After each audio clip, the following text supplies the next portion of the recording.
আসসালামু আলাইকুম। ওয়ালাইকুম আসসালাম ওয়া রাহমাতুল্লাহি ওয়া বারাকাতুহু। জি বলেন। আমি নিউ ইয়র্ক থেকে বলছি। শায়েখ, আচ্ছা, আমার আচ্ছা। প্রশ্ন হলো যে আমার হাসব্যান্ড ২ বছর আগে মারা গেছেন। তো উনি যখন মারা গেছেন আল্লাহর তখন রহম কিছু করুন। কিছু অর্থ সম্পদ, টাকা-পয়সা রেখে গেছেন। এখন আমি উনার নামে দান সদকা করতে চাই। তো দান হুম। সদকা করার সময় কি উনার নাম উচ্চারণ করতে হবে? এই একটা দিক। আর একটা দিক হলো যে আমি যদি দান সদকা করি তো আমি কি সওয়াবের অধিকারী হব? হুম, এটা। হুম, হুম। স্বামী ইন্তেকাল করেছেন, আল্লাহ যেন রহম করেন, আল্লাহ রাব্বুল জান্নাতুল ফেরদৌস দান করেন, ওনার গুনাহ খাতা ভুল ভ্রান্তি মাফ করেন।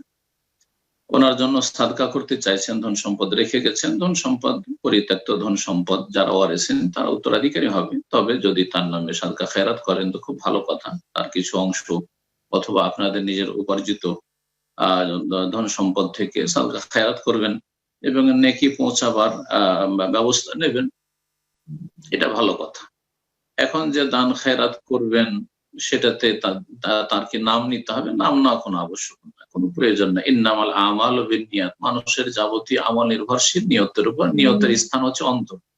মনে মনে যদি এই নিয়তটা করেন যে এই দানটা আমি করছি আমার স্বামীর জন্য, অমুকের জন্য, বা আমার স্বামীর জন্য এবং আমার জন্য, যার জন্য সারা পৃথিবীর যে কোনো ব্যক্তির জন্য আপনি নিয়ত করতে পারেন, অন্তরের নিয়তই যথেষ্ট।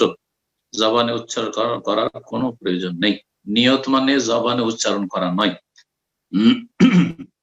আর তারপরে জিজ্ঞেস করেছেন যে এই যে দান করছি তাতে কি আমি নেকি পাবো? হ্যাঁ, হাদিসে রয়েছে যে একটি দান করে ৩ জন নেকি পেতে পারে। একজন যেই ব্যক্তি ধন সম্পদের মালিক সে নেকি পাবে।